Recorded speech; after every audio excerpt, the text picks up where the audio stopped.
नमस्कार भाई सभी को। और उत्तर प्रदेश पुलिस कांस्टेबल भर्ती 2024 का जो आपका री एग्ज़ाम हुआ था अगस्त में, तो उसके रिजल्ट को लेकर और उसकी आंसर की को लेकर हमें थोड़ी बहुत चर्चा करनी है। और उसके अलावा जो आपकी अपकमिंग वैकेंसीज हैं जो योगी जी के द्वारा घोषणा की गई थी कि ये भर्ती कंप्लीट होने के बाद में जो नई भर्ती निकालेंगे 40,000 की, तो कब तक उसकी आने की संभावना है आपकी, उसी पे थोड़ी बहुत हमें चर्चा करनी है आज। तो यदि मैं बात करूँ आपकी आंसर की तो मोस्टली ऐसा होता है कि डिपार्टमेंट के द्वारा आपकी 3 आंसर की जारी की जाती है। एक तो जब आपका एग्जाम होता है तो पहली आपकी आंसर की आती है जो डिपार्टमेंट के द्वारा दी जाती है।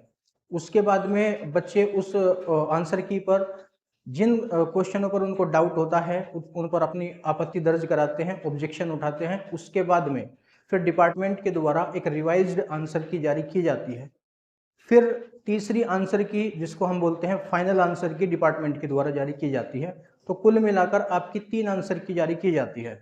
लेकिन अब की बार क्या है कि क्योंकि योगी जी के द्वारा ये आदेश दिए गए हैं भर्ती बोर्ड को कि जो आपका रिजल्ट है वो अक्टूबर के ही अंत तक का जारी हो जाना चाहिए। और मैक्सिमम आप मान के चलिए कि अगर अक्टूबर के अंत तक का नहीं आता है तो फिर नवंबर के फर्स्ट वीक तक का तो कम से कम फाइनल है कि वो रिजल्ट आपका आ जाए।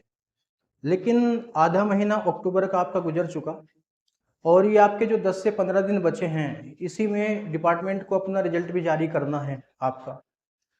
लेकिन आंसर की आपकी केवल अभी तक एक रिलीज की गई है जिस पर आप लोगों के द्वारा ऑब्जेक्शन उठाया गया था। उसके बाद में एक रिवाइज्ड आंसर की आनी थी और फिर एक फाइनल आंसर की आनी थी। लेकिन क्योंकि टाइम कम है और अगर डिपार्टमेंट आपकी रिवाइज्ड आंसर की जारी करता है और उसके बाद में भी फिर कुछ बच्चों को ऐसा है कि उनको अंदर से वो सेटिस्फेक्शन नहीं मिल रहा है कि हमारा जो आंसर होना चाहिए था वो भर्ती बोर्ड के द्वारा वो आंसर नहीं माना गया है, तो उसको लेकर फिर से बच्चे जो हैं वो दोबारा अपनी आपत्ति दर्ज कराते हैं और फिर उसके बाद में फाइनल आंसर की आपकी आती है। लेकिन अगर रिवाइज्ड आंसर की आएगी फिर उसके बाद में आपकी फाइनल आंसर की आएगी, तो फिर रिजल्ट आएगा कब, है ना? क्योंकि 10 से 15 दिन तो इसके मैक्सिमम बचे हैं आपके अक्टूबर महीने के।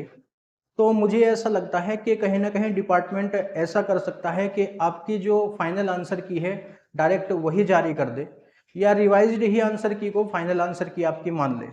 एक तो जो आपने आपत्ति दर्ज कराई थी एक वो आंसर की आपकी आ चुकी है, उसके बाद में जो आपकी दूसरी आंसर की आनी है उसी को फाइनल मान के और उसके बाद में डायरेक्ट आपका रिजल्ट आउट कर दे। मुझे लगता है भर्ती बोर्ड की कहीं ना कहीं ये सोच होगी। लेकिन इससे नुकसान ये हो सकता है भर्ती बोर्ड को, क्योंकि अगर रिवाइज्ड आंसर की को ही फाइनल आंसर की मान लिया गया तो कहीं ना कहीं बच्चों का जो कोई क्वेश्चन ऐसा रहा होगा जिसमें बच्चों को ये लगे कि डिपार्टमेंट ने इसमें अपनी थोड़ा मनमर्जी के हिसाब से अपना आंसर मान लिया है, तो फिर वो हाई कोर्ट में भी जाने में टाइम नहीं लगाते भाई। ठीक है, क्योंकि वही बात है ना कि एक क्वेश्चन 2 नंबर का बैठता है तो 2 नंबर तो बहुत बड़ी बात होती है कॉम्पिटिटिव एग्जाम्स के अंदर। तो फिर वो भी डिपार्टमेंट के ऊपर वो भी कहीं ना कहीं प्रेशर आता है कि उस चीज़ को भी ध्यान में रखते हुए कि क्योंकि पहले ही ऑलरेडी कम कम करते करते आपकी जो भर्ती है वो 1 साल से ऊपर हो चुकी है। पिछले साल सितंबर में शायद फॉर्म भरे गए थे और अब आपका अक्टूबर चल रहा है, तो 1 साल तो पहले ही हो चुका है पूरा, जल्दबाजी करते करते। और जब अगर इसी प्रोसेस को लेके चलते रहेंगे तो मान के चलिए जनवरी से फरवरी तक का उससे पहले आपकी ज्वाइनिंग भी नहीं होगी। ठीक है भाई, तो भर्ती बोर्ड को वो सब कुछ देखना है। और वो प्रेशर जो भर्ती बोर्ड पे ये रहेगा कि अगर वो डायरेक्ट ही आपके फाइनल आंसर की जारी कर देता है तो कहीं ना कहीं अगर कोई बच्चा ऐसा है कि वो किसी क्वेश्चन को लेकर अपनी आपत्ति को लेकर अगर हाई कोर्ट में जाता है तो फिर भर्ती जो है वो फिर से लंबी चलेगी। ठीक है, वो चीज़ भी भर्ती बोर्ड को ध्यान रखनी है। तो इस हिसाब से मुझे लगता है, लेकिन जहाँ तक कंफर्म है मुझे लगता है अब की बार डायरेक्ट आपकी फाइनल आंसर की ही आएगी और वो बहुत ही बारीकी से डिपार्टमेंट उस चीज़ को देखकर आपकी जो फाइनल आंसर की है वो जारी करेगा। अब चूंकि आपका रिजल्ट आना है अक्टूबर के अंत तक का या नवंबर के फर्स्ट वीक तक का, तो जाहिर सी बात है आपकी आंसर की आने में अब ज़्यादा टाइम नहीं लगेगा जो फाइनल आंसर की है। ठीक है भाई, वो आपको 5-7 दिनों के अंदर ही देखने को मिल जाएगी। ये तो बात थी आपके आंसर की। और रिजल्ट मैंने आपको बता ही दिया कि अक्टूबर के अंत की बात चल रही है तो नवंबर के फर्स्ट वीक तक का आपका रिजल्ट आ ही जाएगा। अब बात करते हैं जो आपकी नई वैकेंसीज है जिसको लेकर के योगी जी के द्वारा जो घोषणा की गई थी कि इस भर्ती के कंप्लीट होने के बाद में हम नई भर्ती निकालेंगे।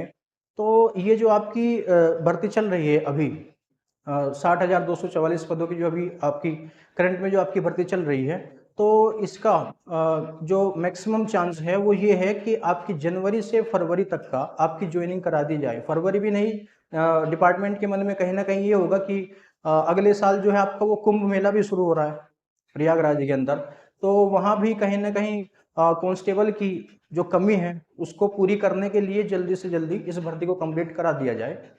और अगर ये जनवरी तक की आपकी ज्वाइनिंग होती है तो मान के चलिए फरवरी में फिर 100% आपको 40,000 की जो नई वैकेंसीज हैं उनके फॉर्म देखने को मिल जाएंगे। यानी इस साल तो आने हैं ही नहीं, ये तो कंफर्म ही है।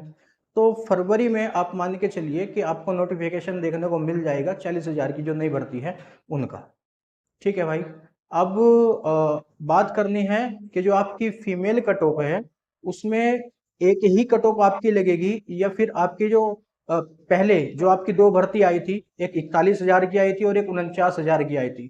तो वो जो आपकी दो भर्ती आई थी उनमें ऐसा हुआ था कि एक भर्ती में आपकी जो फीमेल कट ऑफ थी वो सारी कैटेगरी की सेम लगी थी, और दूसरी जो आपकी भर्ती थी उसमें फीमेल जो कट ऑफ थी वो आपकी कैटेगरी वाइज लगी थी।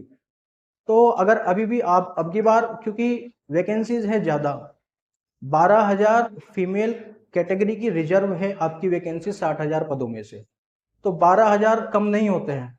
इसलिए 100% ये चांस है कि जो आपकी फीमेल कट ऑफ है वो आपकी कैटेगरी वाइज ही लगेगी, जनरल की अलग, ओबीसी की अलग, एससी और एसटी की अलग।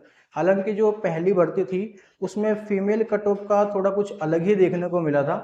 जो आपकी जनरल की फीमेल की कट ऑफ थी वो ओबीसी से नीचे थी और ओबीसी की कट ऑफ जनरल से ऊपर चली गई थी। ठीक है, लेकिन अब की बार जनरल की भी काफी वैकेंसीज हैं, ओबीसी की तो रहती ही है और एससी की भी है और एसटी की भी है। अलग अलग कैटेगरीज की काफी वैकेंसीज है आपकी, टोटल मिला के 12,000 वैकेंसीज है फीमेल की। तो उसमें कंफर्म ये है कि जो एक चलता आ रहा है प्रोसेस आपका, उसी के हिसाब से आपकी कट ऑफ लगेगी जनरल की, ओबीसी की, एससी की और एसटी की। ठीक है भाई। और कुछ ईडब्ल्यूएस से जो बच्चे फॉर्म भरते हैं तो जनरल में और ईडब्ल्यूएस में कुछ ज़्यादा अंतर हमें देखने को नहीं मिलता है। मान के चलिए वही 2 से 3 क्वेश्चनों का आपका अंतर देखने को मिलेगा मैक्सिमम। ठीक है। तो वही अगर बात करें हम सेफ स्कोर की, तो मैं पहली वीडियो में भी आपको बकायदा वो चीज़ आपको बता चुका हूँ कि अगर कोई मेल है और जनरल कैटेगरी से वो बिलोंग कर रहा है और सब कुछ काट पीट के उसके रो मार्क्स जो हैं वो 180 के अराउंड आ रहे हैं, 180 का मतलब है 90 क्वेश्चन, तो वो अपनी तैयारी करते रहिए। आपका 100% चांस है कि आपकी फिजिकल कॉल आएगी। और नॉर्मलाइजेशन के बाद में अगर आपकी शिफ्ट ऐसी रही होगी कि जो टफ मानी जाए या एवरेज, सभी शिफ्टों को मिलाकर जो एक एवरेज बैठता है उससे नीचे आपके मार्क्स होंगे, तो जाहिर सी बात है नॉर्मलाइजेशन में वो आपके बढ़ाए जाएंगे। ठीक है भाई। तो आपके चांस बहुत अच्छे बनते हैं अगर आपके 90 क्वेश्चन आपके ठीक है जनरल कैटेगरी में, वहां से 85 क्वेश्चन, 170 या फिर 165 प्लस।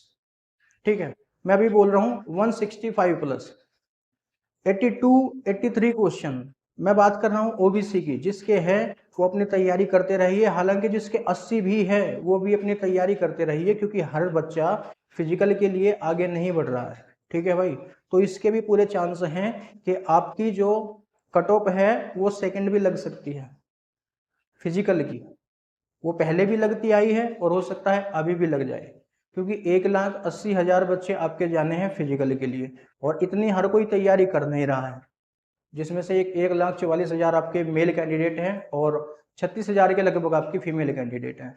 हर बच्चा इतनी तैयारी कर नहीं रहा है, कुछ तो 50-50 ये सोच के ही बैठे हैं कि हमारा पहले जो हमारी कट ऑफ आएगी उसमें हमारा नाम आएगा या नहीं आएगा, उसके बाद में हम देखते हैं हमें फिजिकल करना है या नहीं करना है। तो उस चक्कर में क्या होता है कि फिर से आपकी कट ऑफ लगती है दोबारा और वो डाउन चली जाती है। तो उसमें आपके अच्छे चांस बनते हैं कि 160 नंबर वाले का अगर पहली कट ऑफ में नंबर नहीं, नाम नहीं आता है, तो क्या पता अगर आपकी सेकंड कट ऑफ लगती है तो उसमें आपका नाम आ जाए।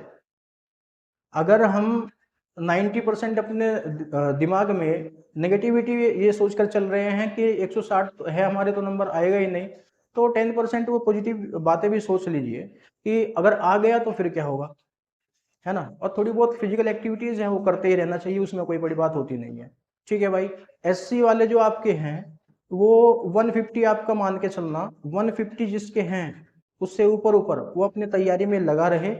और एसटी तो 115-20 तक फाइनल हो ही जाता है। फीमेल की मैं एक ही कट ऑफ बताता हूँ, पहली वीडियो में मैंने आपको बताई थी, 150 के ऊपर जिसके भी हैं वो लग जाए।